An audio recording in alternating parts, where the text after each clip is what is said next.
Hello and welcome to 5 to Watch here on the Football 365 show, brought to you by Football Index, where you bet on the football stock market by buying shares in the world's top players. 18 plus, begambleaware.org.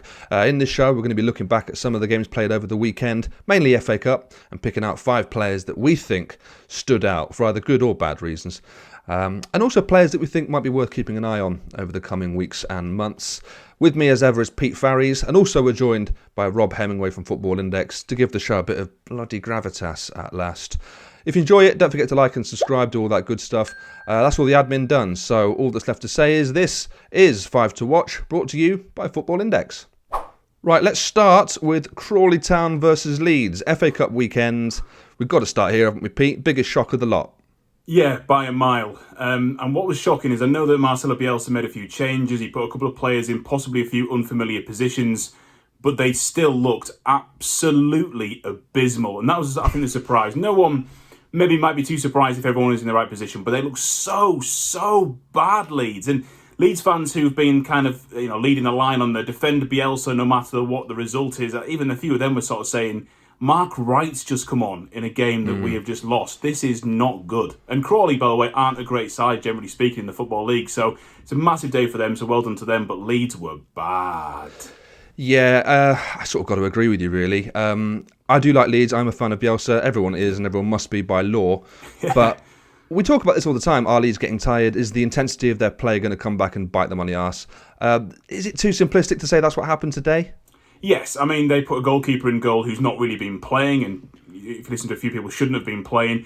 He was absolutely dreadful. I thought it was a great tweet.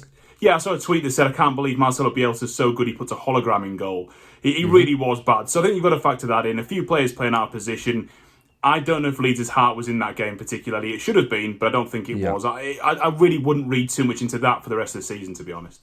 In that Crawley Town Leeds game, there is one player that I want to talk about specifically, and that is Kalvin Phillips, someone who I'm a huge fan of. He's been fantastic the last couple of seasons, since Bielsa put him in that holding role, really. He's done great for England as well, but today he did look one of the ones who looked tired. He looked like, I don't really want to say this, Pete, but he looked like he couldn't really get up for it. Is that fair? Yeah, maybe, but if we're levelling that at Kalvin Phillips, we're levelling that at almost every Leeds player, I think. He, 2 assists this season. People say he needs more output going forward. I don't think that's fair. I don't really think that's how Kalvin Phillips plays or what he's for. That's not his game. No, but 2 assists is okay after, 14 Premier League games. He made a mistake in that Crawley game that led to a goal, and it wasn't great, let's be fair. But ultimately, again, you're talking about a player who is still growing. I mean, yeah, okay, he's 25 now. Maybe he's got to start peaking pretty soon. He still had a very solid and at times spectacular season. So he's great. Again, he's a great player. Yeah, I'm not taking too much from that game. But as a player, yes, very, very good. Output, it's not really fair to criticise him on that, but certainly fair to criticise him after the Crawley game.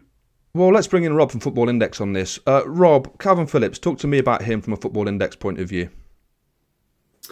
Yeah, well, from a Football Index context, obviously every player has a share price, and Phillips is relatively, he's got a relatively low entry point, so 55p, which is quite cheap to kind of get into him, if you will. But I think he probably suffers from not being too index friendly. So to sort of explain what I mean there, and that sort of harks back a bit to what Pete was saying.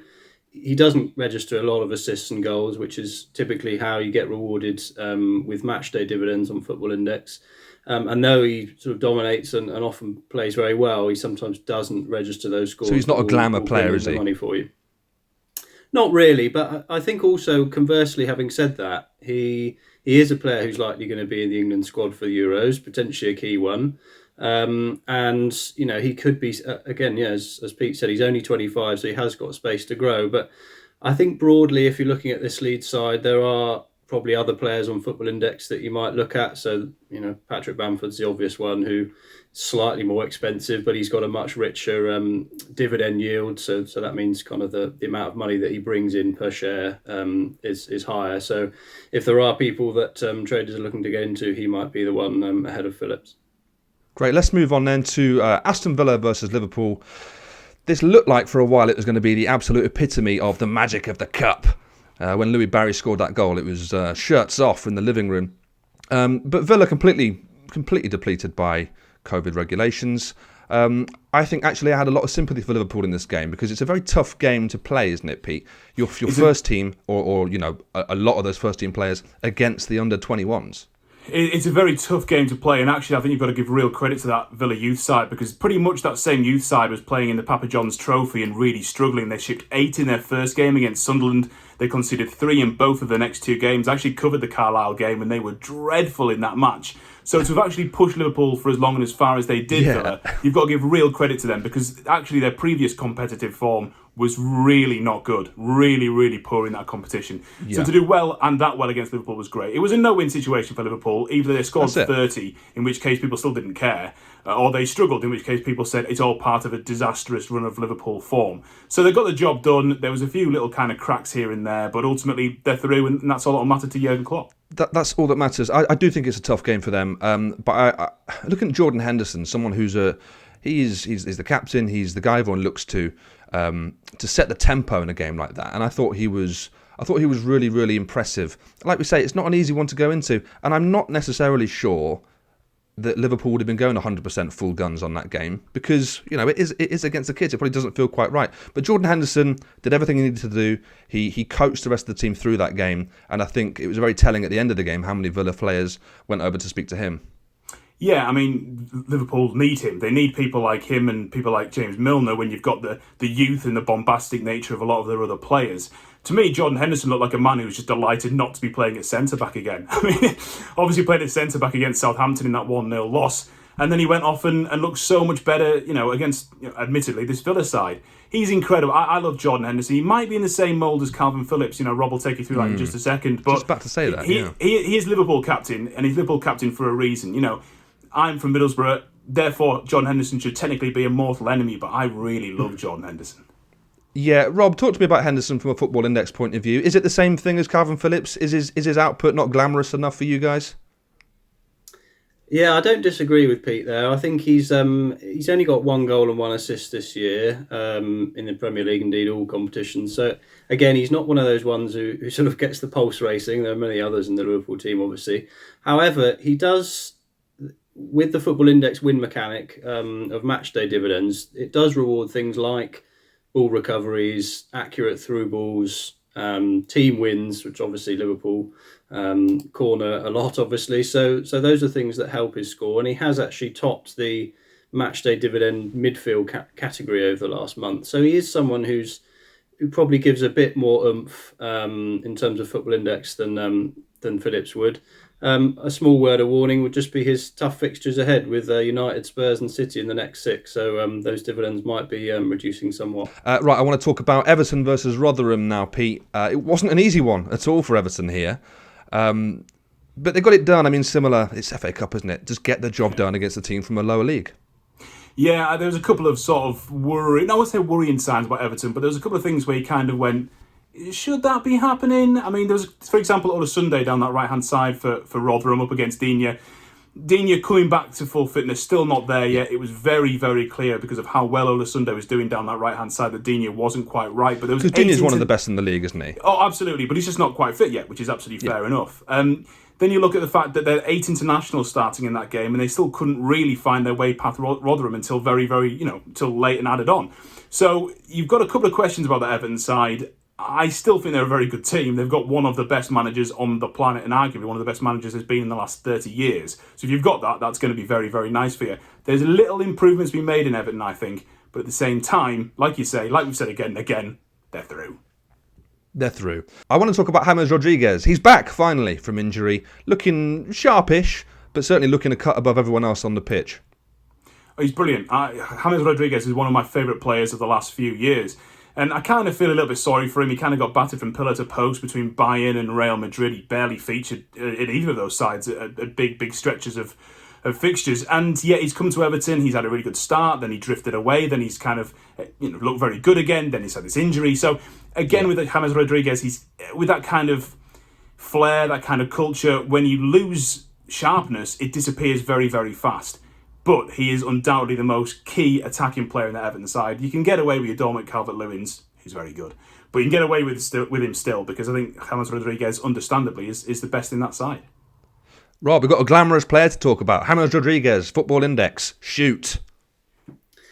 Yeah, I mean, I definitely think he's one who people should be getting into, just purely from a share price perspective. So back in Earlier this year, he was up at £2.65. He's now down at 91p. So, I'll leave you to do the math on That's kind a huge of how drop-off. much he's dipped. Yeah, well, I think it's obviously due to his injury. He did have a slight dip in form before his injury as Yes. well, but I think mainly due to the injury.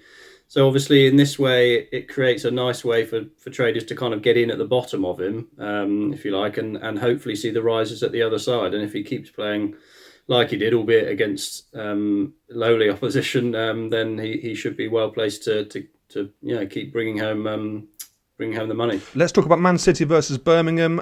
Man City, we've talked about it a few weeks now, haven't we, Pete? They're starting to look dangerous again. They're starting to look fun again as well. Yeah, I mean, again, we know that Man City really from the start of this game should have been winning it. There was a couple of sort of flair moments from Pep Guardiola bringing Felix and Mecha on, for example. John Stones coming onto the field later on too. It was clearly a bit of a mix and match from Pep Guardiola. But as we've said again and again and again in recent weeks with Pep and with Man City, did they win? Yes. Was it ruthless? Yes. Was it phenomenal and bombastic like we've seen from them previously? No. But was the job done and job done simply? Yes. And that's, I think, at the moment what Pep Guardiola has done is realised that the flair and the kind of the super tiki-taka is just not quite naturally fitting. He's reined it all back in like a sensible coach. He's gone, we're not going to be boring, but we're going to be really nasty. We're going to be really ruthless. You make a mistake, we'll score, we'll go home. And that, at the moment, I think kind of encapsulates Man City. Yeah, sort of perfectly put, Pete. Thank you. Phil Foden, he's worked out Phil Foden's a really good footballer, and the more he plays, the more output he has. But Bernardo Silva is a player I'd like to talk about because he's come in and whenever I see Bernardo Silva, he does something. If I'm just watching the game, sort of not properly concentrating, just doing something else, but I'm in the room with the TV. Whenever I look up, Bernardo Silva's on the ball. I forget all the time that Bernardo Silva is still only mid-20s as well. Yeah. That's the other thing with Bernardo Silva. I sometimes think, well, he's been around a while now. He must be knocking on 31, 30. Oh, no, he's at least 7 years younger than me. Child. I forget how good he... Well, not I forget how good he is, but I forget how sort of youthful and how he still doesn't really need to peak yet, Bernardo Silva. A lovely volley, wasn't it? A really sweet struck volley for one of those goals. He looks very good. And again, with Pep deciding kind of against an out-and-out striker, this four moving around, this four rotating and kind of De Bruyne up front, then dropping a little deeper and letting someone else run by him, it's all working really nicely. And at the moment, I mean, Aguero will come back into that side, but if you're Gabriel Jesus and a few others, whether you're fit or not, you're going, oh, right, so what do I do? Yeah. I mean, a good problem to have, isn't it? But having all those players in those attacking positions, Rob, is that going to play against Bernardo Silva from a Football Index point of view? Well, funnily enough, yeah, I think he probably does suffer from City syndrome on Football Index. So that's, I think, one, you're never sure if he's going to play, and then when he does play, you're never sure where he's actually going to play on the pitch. Yeah. I mean, he's been left wing, he's been right wing, he's been attacking midfield, he's been a number 8. And I think actually, I was amazed to see this fact, but actually before playing Birmingham, he'd made 17 competitive appearances this year with no goals and no assists. So even though he's on the ball a lot, and it might be that he's kind of contributing a lot in open play, he's been quite ineffective this year. And I think what's good now for Guardiola is that because he's shown the form today, what you desperately want at this time of year is form players. So, if you're looking at Bernardo from a Football Index standpoint, then he is in form, and City have got some really favourable games coming up, so he could do nicely for you. Yeah, and like Pete says, still very young, so plenty of room to grow, plenty of potential there, isn't there?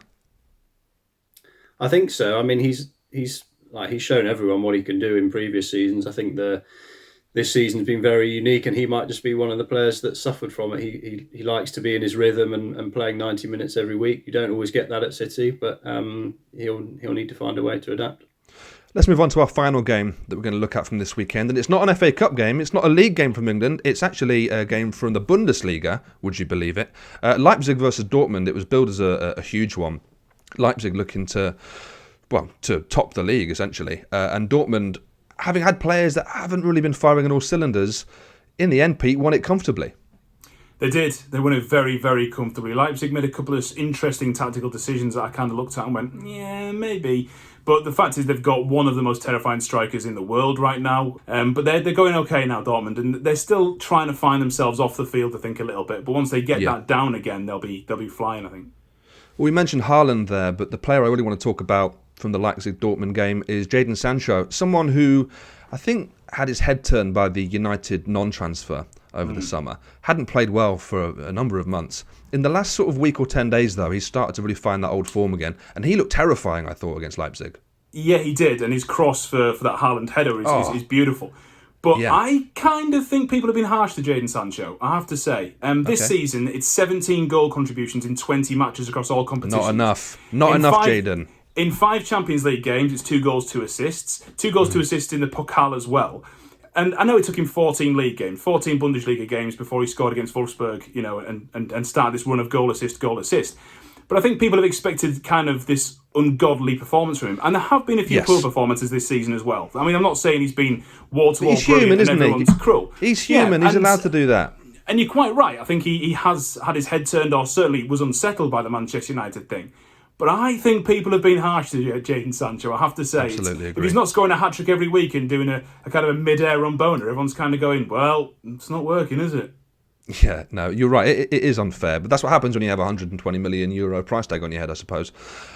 Rob, where is Jadon Sancho from a Football Index point of view? Have we seen a big drop-off in price?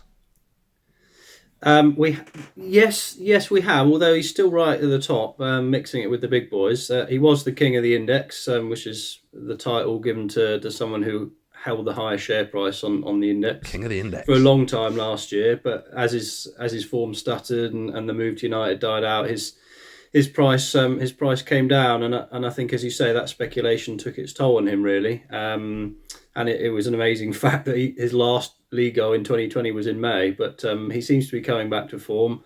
And he's one of those players that's what you call a Football Index triple crowner, really. He's someone who you want to look at from a share price perspective. Given he's so young, it should always be ticking up, despite maybe some downs along the way.